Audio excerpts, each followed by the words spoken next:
halkan waa saribada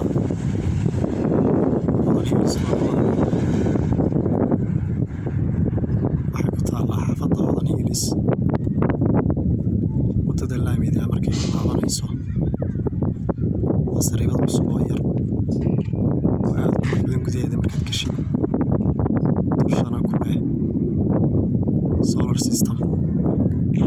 waa nidaam casri ah oo cusub oo ku soo kordhay Somaliland iyo gaar ahaan magaalada Hargeysa xaafadahaas waa Wadan Ingiriis